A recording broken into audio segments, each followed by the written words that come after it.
Okey, Assalamualaikum warahmatullahi wabarakatuh. Kita masuk topik seterusnya. Sekejap.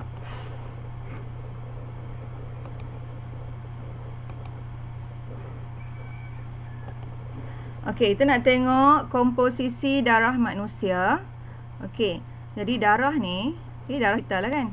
Okey, darah macam bila kita pergi hospital, contoh kata doktor kata nak ambil darah, doktor akan ambil darah kita dalam satu tube, betul tak?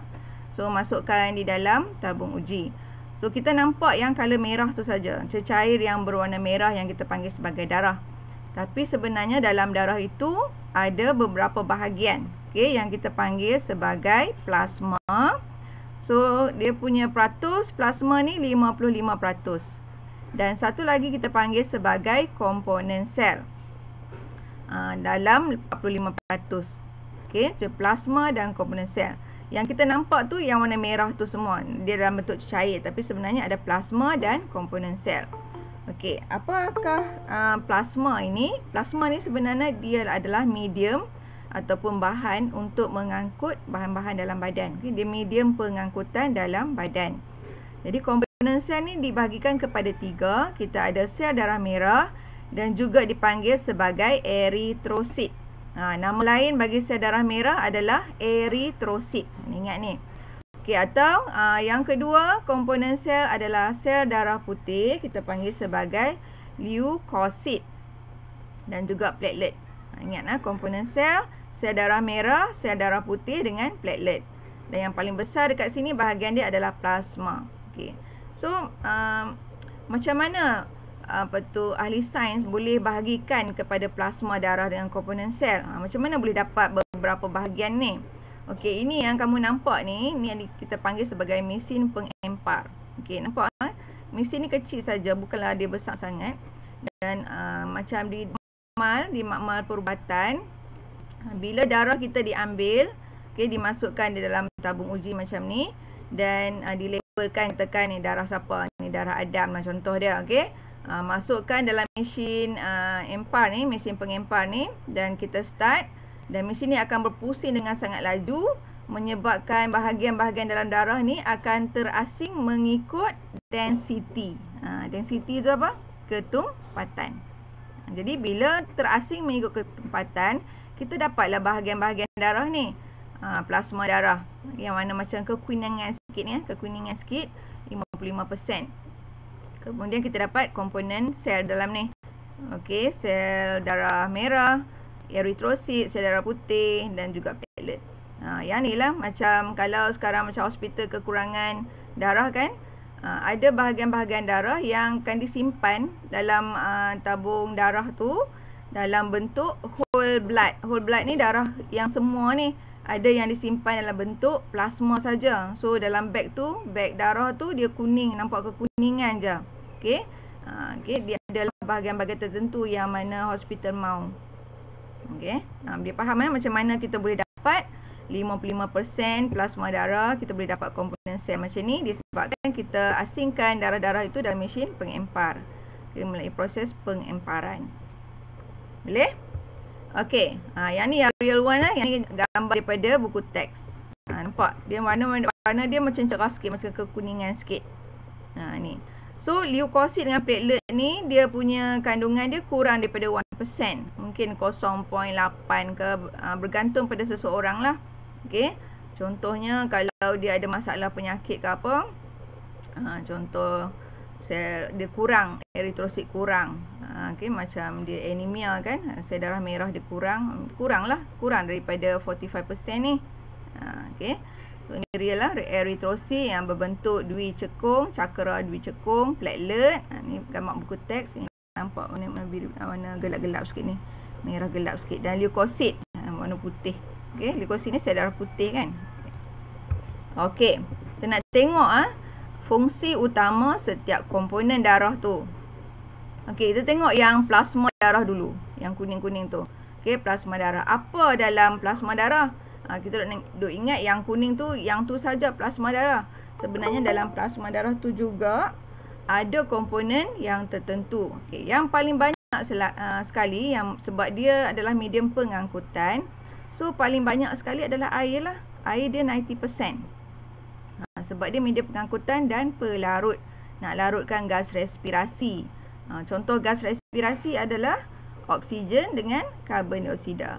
Ion, hasil pencernaan. Hasil pencernaan kita belajar kan bab pencernaan. Hasil pencernaan contohnya kalau karbohidrat hasil dia glukosa. Kalau protein hasil dia asid amino. Kan? Kemudian bahan perkumuhan. Contoh bahan perkumuhan urea. Okay. Macam itulah. Okay. Kemudian kita ada protein plasma. Protein plasma ni duduk dalam plasma darah. Nampak plasma kan? Protein plasma. So ada dalam plasma darah lah. Apa dia protein plasma tu? Fibrinogen. Fibrinogen ni dia membantu pembekuan darah. Kemudian kita ada albumin, kita ada globulin. Okay, albumin ni kawal tekanan osmosis darah. Globulin ni sejenis antibody dalam pertahanan badan. Bayangkan dalam satu tabung uji darah tu ada banyak macam-macam benda dalam tu dan macam-macam fungsi yang penting. Tu tak boleh kehilangan darah. Kan? Kalau aksiden ke apa, cepat-cepat kita nak elakkan daripada tekanan darah keluar dengan banyak. Sebab satu darah tu, satu tip uji ke ataupun satu beg darah tu sangat-sangat bermakna. Nanti kalau kamu sihat umur 18 ke atas, bolehlah derma darah. Sebab satu beg darah tu sangat-sangat bermakna pada orang lain yang memerlukan darah. Okey, bahan terlarut. Dalam plasma darah juga ada bahan terlarut. Okey, apa dia bahan terlarut tadi? Kita ada nutrien. Macam saya beritahu tadi, glukosa contohnya, bahan buangan, urea dan gas respirasi. Gas respirasi ni karbon dioksida lah. Okey. Kemudian dalam plasma darah tu juga ada hormon dan enzim. Okay, hormon ni kan ada banyak hormon, jenis-jenis hormon untuk mengawal aktiviti fisiologi badan dan juga enzim untuk proses metabolisme sel. Okey, dalam plasma darah tu ada pelbagai jenis bahan. Okey. Now, tengok gambaran dia. Okey, yang tadi kan. Ni gambaran dia. Ni nampak. Dalam salur darah ni ada macam-macam. Ulang balik, ada eritrosit, ada leukosit, ada plasma kekuningan ni. Okey, ada macam-macam. Okey, kita masuk kepada sel darah merah. Tadi kan dah pergi kepada plasma, kita akan detailkan setiap komponen di dalam darah tu. Plasma dah cikgu terang sat-sat. Now kita masuk ciri sel darah merah. Kita tengok darah merah tu macam mana. Okay. Darah merah ni ataupun eritrosit merupakan membran plasma yang kenyal. Okey. So bentuk dia macam mana? Bentuk dia adalah cakra. Biasa tengok kan kita hari sukan siapa yang lempar cakra, biasa tengok kan cakra ni. Okay, cakra ni bentuk dia bulat macam piring. Okey. Tapi piring ini dui cekung. Dui ni maksudnya dua. Atas cekung, bawah cekung. Nanti kita tengok gambaran dia. Ni dui cekung ni. Dia macam piring. Cakra ni piring lah. Bentuk cakra. Kalau kamu nak tulis dalam esei, kena sebut, jangan tulis bentuk dui cekung saja, kena sebut bentuk cakra dui cekung. Ni pandangan sisi dia. Cekung dua-dua bahagian. Atas dia cekung, bawah cekung. Sebab tu kita panggil dui cekung. Dari pandangan atas kita nampak macam ada lekuk. Kenapa Allah ciptakan bentuk dia macam ni? Tak sama. Kenapa Allah tak cipta dia bulat-bulat macam bola? Ada sebab. Ada sebab kenapa Allah cipta bentuk seperti cakra dui cekung ini. Sebab dia, bila bentuk cakra dui cekung ini, JLP per I dia besar. Ini keyword dia. Bila nak explain, kita kena bagi tahu sebab dia. JLP per I besar. Bila besar, maka pertukaran gas respirasi lebih cekap. Sebab kita tahu kan, sel darah merah ni dia nak bawa karbon dioksida, nak bawa oksigen kan. Jadi, bila JLP per I besar, maka pertukaran gas respirasi ni lebih cekap lah. Ni keyword dia.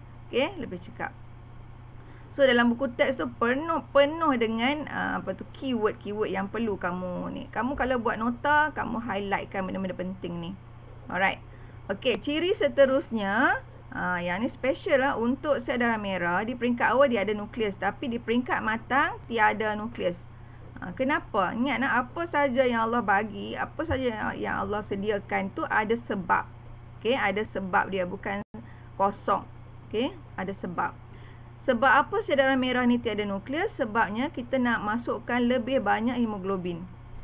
Jadi lebih banyak hemoglobin dapat dimuatkan.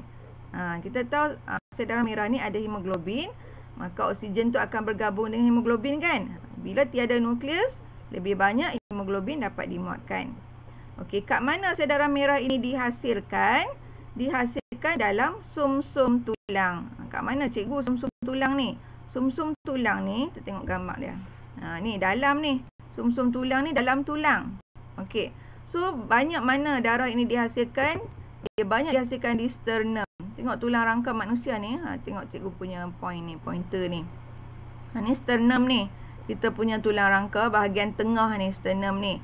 So, kat sini banyaklah sumsum tulang yang mana penghasilan sel darah merah. Dalam tulang rusuk pun ada. Dalam tulang tangan ni pun ada. Okey.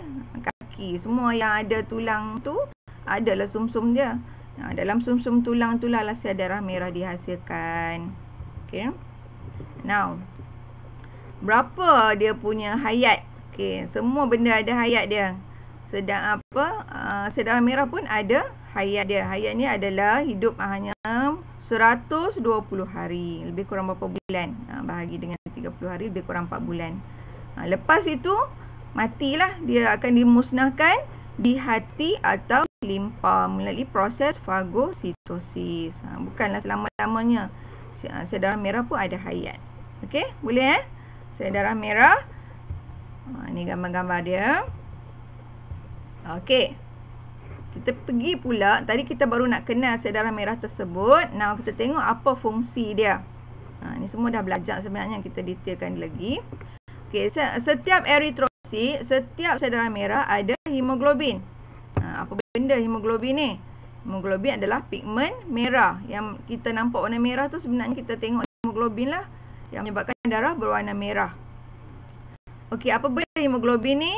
Hemoglobin adalah satu yang mengandungi, dia adalah protein yang mengandungi kumpulan Hem. Yang mengandungi atom ferrum yang merupakan tapak untuk berpadu dengan oksigen. Jadi oksigen ni akan melekat dekat atom ferrum. Membentuk oksihemoglobin. So bila kita sebut oksihemoglobin ni, maksudnya oksigen banyaklah dalam sel darah merah tersebut. Okey. So oksihemoglobin ni dia bukanlah selama-lamanya membentuk oksihemoglobin. Jadi sel darah merah itu akan dibawa ke tisu atau sel untuk membebaskan oksigen. Okey.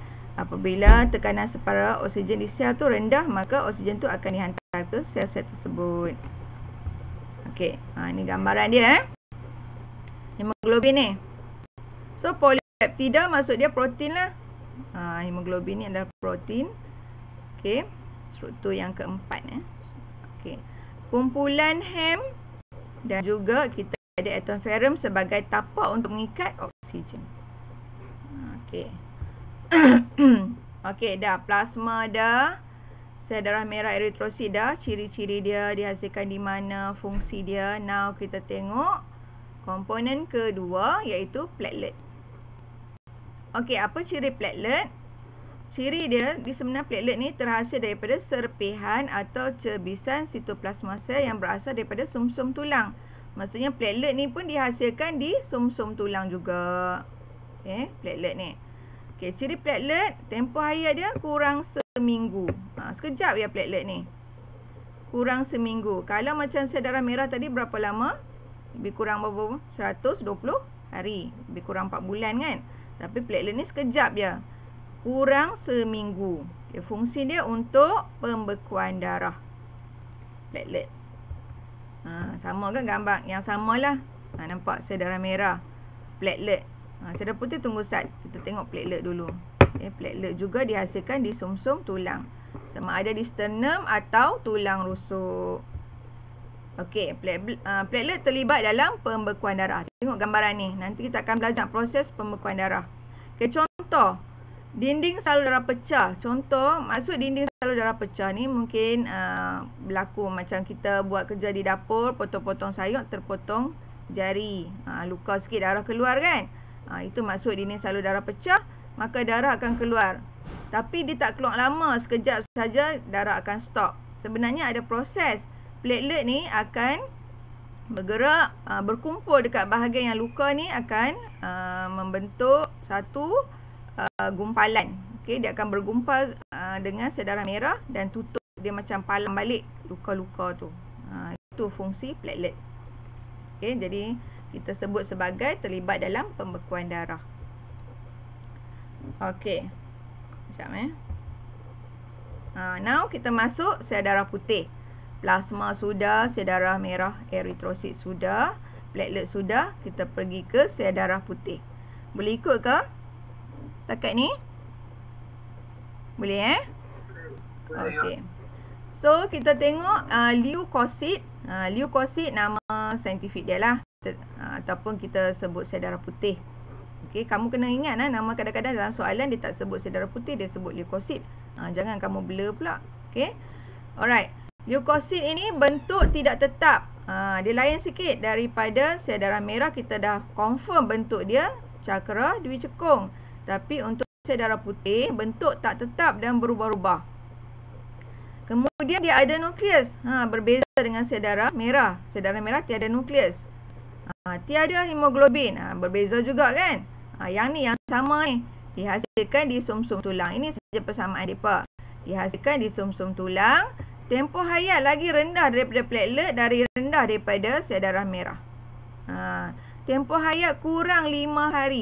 5 hari je. Ataupun kurang. Mungkin 4 hari, mungkin 3 hari. Depends. Kemudian apa fungsi leukosit ni?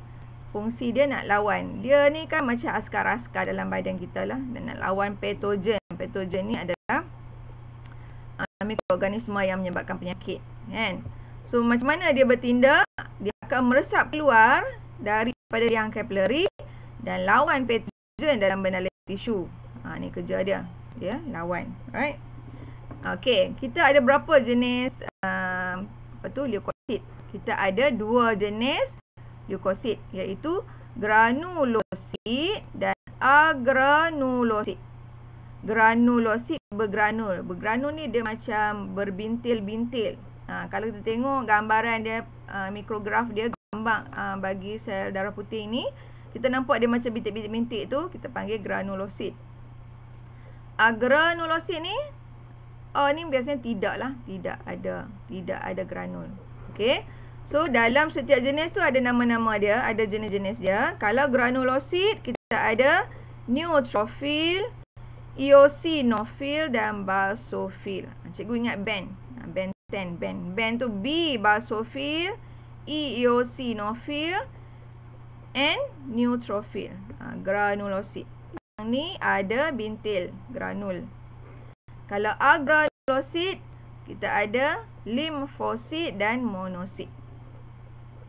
Bila kamu buat nota, kamu buat dalam bentuk nota dalam bentuk graf ke, bentuk maksud cikgu peta minda ke, kamu nampak lebih jelas. Sebab tu selama ni cikgu tak cakap kan buat nota, itu adalah usaha sendiri ya. Kalau kamu nak lebih faham, kamu buat nota sendiri, kamu bercakap masa kamu buat nota sendiri tu, insya-Allah dia lekat sebab kita guna kita punya deria. Buat nota sambil kita bercakap dengan diri sendiri. Bayu style dia macam tu lah. Okay, kamu jangan, sebab kita dalam kelas ni cikgu bagi secara surface saja. Nak menggali dengan lebih dalam, semua itu usaha sendiri. Nak cari daripada internet, gambar dia apa semua. Untuk 1 jam lebih ni memang tak sempat. So, apa-apa pun bergantung pada kamu punya usaha. Lebih banyak usaha, lebih banyak kamu dapat. Lebih senang dapat A, lebih senang cemerlang. Okay. Ini yang cikgu kata bintil-bintil ni, nampak dia ada macam bintil-bintil, kata gambaran dia. Kalau kalau limfosit dengan monosit ni dia tak ada, dia kosong, dia nampak saja dia punya nukleus. Tapi kalau granulosit dia ada bintil-bintil. Okey. Kat mana sama juga geng-geng depa ni semua, sel darah merah, sel darah putih, platelet ni semua dihasilkan di sumsum tulang. Gambar yang sama juga. Okey. Kita fokus lagi, kita deep lagi setiap jenis leukosit. Kita tengok yang band tadi tu. Basofil, eosinofil dan neutrophil, iaitu granulosit yang ada granul. Granul ni bintil. Okey. So neutrophil ni nukleusnya dia ada macam cuping. Okey, ada 2 hingga 5 cuping. Dia punya kerja ni dia telan. Telan siapa? Dia telan sel bakteria. Patogen ni kan, patogen yang boleh membawa penyakit kat kita. Dia telan ataupun ataupun sel atau tisu mati akibat luka. Okey, ada sel-sel atau tisu mati. Okey, so nukleus ni ataupun neutrofil ni akan telan secara fagositosis. Okey, eosinofil yang jenis kedua ni, dia nukleus dia ada 2 cuping dia, kurang sikit cuping dia. Okey, kerja dia lain. Setiap nama ni kerja dia lain-lain. Yang eosinofil ni bebaskan enzim untuk melawan keradangan ataupun tindak balas alergik. Setengah-setengah orang dia ada alergik yang tersendiri. Macam cikgu ada setengah antibiotik yang cikgu tak boleh makan. Tapi cikgu tak ingat antibiotik tu nama apa. So bila makan antibiotik tu, badan cikgu akan naik radang. Dia akan jadi bintik-bintik kecil. Okay. Maksudnya apa yang berlaku? Maksudnya eosinofil dalam badan cikgu, iaitu sel darah putih tadi ni, yang jenis granulosit ni, akan dibebaskan enzim untuk lawan tindak balas alergik tersebut. Okey. Right. Kalau basofil ni bilangan paling rendah dalam darah dia, tak banyak sangat. Okey, yang banyaknya jenis neutrofil dengan eosinofil ni. Yang ni ada heparin yang mencegah pembekuan darah. Okey, dia mencegah pembekuan darah. Dia tak bagi beku pula, dia sikit je, tak banyak. Okey, mencegah pembekuan darah. Kita sebenarnya nak pembekuan darah kan, yang ni dia mencegah pembekuan darah. Tapi tak banyak. Sebab ada keperluan tertentu kan. Okey, now kita masuk kepada agranulosit. Agra ni maksudnya tiada granul. Granul dia tak ada. Kita ada 2 jenis, limfosit dengan monosit. Limfosit dengan monosit. So, limfosit ni speciality dia, nukleus dia sangat besar, sampaikan sitoplasma dia sikit ya. Okey. Yang ni hasilkan antibody. Yang ni yang penting sekarang ni. Waktu pandemik sekarang ni yang ni penting. Sebab dia nak memusnahkan bakteria dengan virus. So badan kita sekarang ni, waktu pandemik sekarang ni, kamu dengar banyak kan orang saat-saat mati, saat meninggal, saat masuk ICU tahap 5 semua tu. So apa preparation kita yang masih sihat ni, alhamdulillah kita masih sihat. Harap-harap kita doa kita sentiasa sihat. Kita nak bagi badan kita sentiasa antibody kita kuat. So kamu kena banyak makan jenis-jenis makanan yang mengenai banyak antioksidan, contoh vitamin C. Okey, makan buah-buahan, makan sayur-sayuran. Sebab yang tu antioksidan yang banyak dalam badan untuk kita bagi antibody kita lebih kuat. Okey, kurangkanlah makan makanan yang banyak pewarna, banyak benda-benda yang ada radikal bebas ni lah. Kita kurangkan yang tu. Okey, jaga pemakanan, tidur yang cukup. Okey.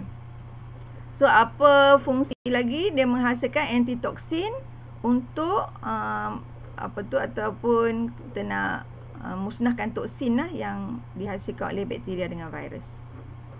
Kemudian jenis kedua monosit. Yang ni leukosit paling besar. Dia yang paling besar bukan nukleus. Kalau nukleus yang besar limfosit, monosit tu leukosit tu yang besar. Okey, nukleus dia berbentuk bujur. Yang ni menelan bakteria dan sel tisu juga secara fagositosis. Okey. Ni gambaran dia. Okey, monosit, limfosit dan juga yang ada granul ni band basofil, eosinofil dan neutrofil. Okey, monosit dengan limfosit. Ini gambar-gambar yang ni ditengok dalam mikroskop. Boleh nampak macam ni lah. Okey. Okey, masuk seterusnya. Kita dah masuk arteri. Bab-bab darah dah settle lah. Kita dah sentuh plasma. Kita dah sentuh eritrosit. Kita dah sentuh platelet. Kita dah sentuh leukosit. Okey, leukosit tadi ada 2 jenis, agranulosit dengan apa? Granulosit. Kalau granulosit ada apa? Ada berapa granulosit? Granul. Ingat apa? Ingat band kan? Okey, basofil, eosinofil dengan neutrofil. Satu lagi yang agranulosit.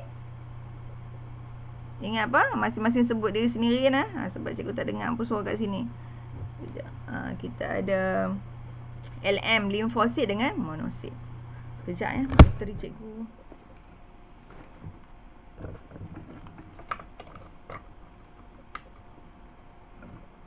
Okey. Alright. So kita masuk seterusnya arteri. Ini salur darah. Kita dah masuk bab salur darah. Okey, kalau buku teks muka surat 178. Okey, arteri ni. Arteri adalah salur darah yang mengangkut darah keluar dari jantung keluar. Okey, maksudnya arteri ni mengangkut darah dengan cepat pada tekanan tinggi. Jadi nak sebab bila jantung pam darah, darah tu keluar dalam darah tu berada dalam arteri untuk keluar dari jantung. Sebab dia nak pergi perjalanan jauh, kena ada tekanan yang tinggi. Sebab darah yang yang berada dalam arteri ni adalah darah yang mengandungi oksigen. Jadi darah yang mengandungi oksigen ni akan dihantar ke sel-sel badan. Jadi perlu melalui perjalanan yang jauh. Maka bila nak angkut jauh ni, dia kena tekanan tinggi. Okey. Hasil daripada tindakan mengepam jantung. Okey. Aorta, ada yang sebut aorta, ada sebut aorta. Cikgu biasa dah sebut aorta. Okey.